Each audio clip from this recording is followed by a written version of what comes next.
Goeiemôre. Dis vanoggend die 46ste oordenking in die reeks Die Goeie Lewe. Ons tema vanoggend is: Wie staan vir waarneem? Niemand van ons wil van die kaart af marseer nie. Ons wil graag op 'n terrein bly waar ons weet waar ons is en waarheen ons op pad is. Die skrywers van The Good Life bied aan ons 'n kaart om deur die rowwe terrein van konflik te navigeer. Hierdie kaart geld nie net vir romantiese en gesinsverhoudings nie. Dit kan in elke faset van ons lewens toegepas word. Die model se naam is WISER, wat die akroniem is vir Watch, Interpret, Select, Engage, Reflect. So wie staan vir waarneem? Ons eerste indrukke van 'n situasie is geweldig kragtig, maar meestal onvolledig. Dit maak nie saak hoeveel ons in die eerste oomblikke waarneem of inneem nie, daar is altyd iets meer of selfs iets dieper om te ontdek. Julle sal onthou, die siklus van konflik is, daar's 'n stressor, daar's 'n emosie en daar is 'n reaksie. Die oomblik wanneer 'n stressor voorkom en spesifieke emosies ontstaan, sal 'n goeie dosis nuuskierigheid ons nie kwaad doen nie. In Engels is daar 'n gesegde, curiosity killed the cat, maar die skrywers van Good Life verander dit na curiosity cured the cat. In Afrikaans sê ons, van 'n skierigheid is die tronke vol en die kerke leeg. Maar die ou mense het dit gesê om kinders uit die geselskap te hou en hulle te verhoed om nuuskierig te wees oor die dinge waaroor hulle eers later nuuskierig moes raak. Ons praat hier van 'n gesonde soort nuuskierigheid. Die soort wat jou laat stil staan, laat wonder, laat ondersoek instel. Voor ek net Samir raas of reageer, hoekom is my kind wat gewoonlik so rustig en kalm is, skielik so aggressief? Hoekom reageer my man of vrou so oordadig oor iets wat vir my duidelik so onbenullig lyk? Daar moet mos meer wees. Hoekom voel ek so bedruk as ek eintlik alle rede het om gelukkig te wees? Wag, luister, ervaar, beleef, kyk weer, raak bewus. Dit is deurdagte observasie. Neem die konteks in ag, die hele situasie, die omgewing, die vertrek, die persoon. Wat het gister en eergister gebeur? Gaan besoek die ander persoon se wêreld.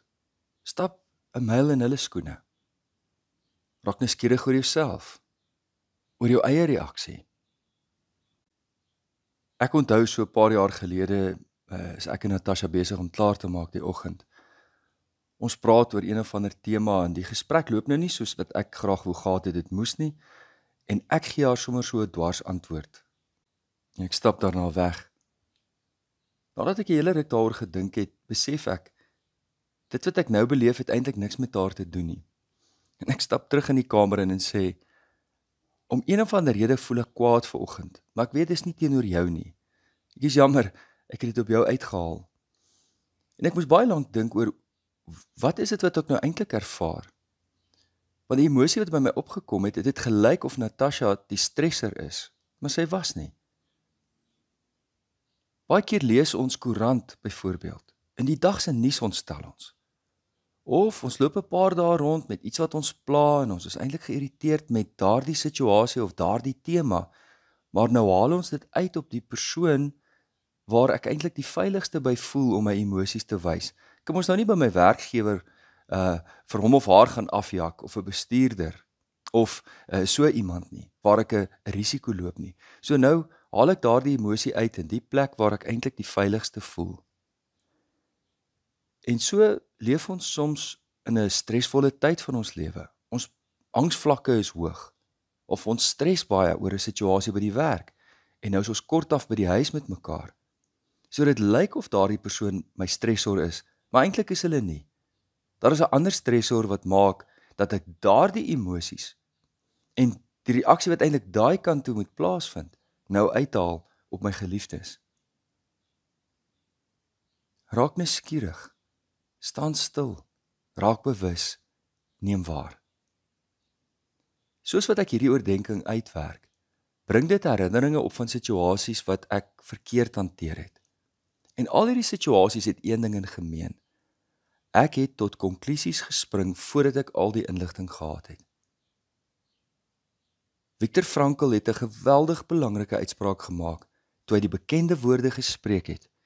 Tussen stimulus en respons lê daar 'n spasie. En in daardie spasie lê ons mag om 'n reaksie te kies. Om te kies hoe ek reageer. En in daardie reaksie lê ons groei en ons vryheid. Kom ons dink daaroor na. Tussen stimulus en respons lê daar 'n spasie. Tussen iets wat iemand sê en hoe ek reageer, is daar 'n stilte. Die stilte is nie noodwendig daar nie, maar in daardie stilte, wanneer ek dit oopmaak, 'n spasie oopmaak, daar kan ek kies hoe ek reageer. Het sy dit 'n oomblik is, het sy dit 'n gebeure in my lewe is, selfs iets verskriklik. Daar het Viktor Frankl gesê, dit is 'n vryheid wat niemand ooit van ons kan wegneem nie, en dis om ons eie reaksie te kies. En in daardie reaksie lê ons groei en ons vryheid. Dit is waarskynlik een van die kragtigste en mees ingrypende aanhalings wat jy in jou ganse lewe sal hoor. In die spasie van stil wees, van waarneem, bewus word, lê daar nuwe moontlikhede.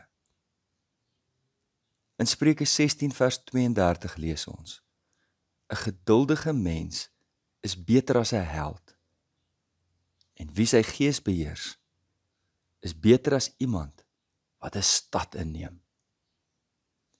Mag hierdie oordeenkings ons help om wiser te leef.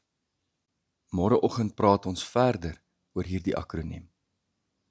Kom ons bid saam. Hemelse Vader, ons vra dat U ons sal vul met U Heilige Gees, dat ons die vrug van die Heilige Gees in ons lewe sal bly inoefen, om lief te wees, om blydskap te ervaar, om vrede te maak, geduldig te wees, om vriendelik te bly, om goedheid na te streef, getrou te wees, sagmoedig te wees en selfbeheers te leef. Ons weet dat ons aan Christus Jesus behoort en ons kruisig ons begeertes en ons hartstogte wat nie in pas is met U Gees nie. Help ons om nie verwaand te wees nie, ander uit te tart of jaloers te wees nie, maar help ons om in 'n gees van sagmoedigheid ander reg te help. Deurgrond ons siel, dat ons ook onsself ondersoek en ons hart voortdurend tot U bekeer. Dit bid ons in Jesus naam. Amen. Liefde en 'n geseënde dag vir elkeen.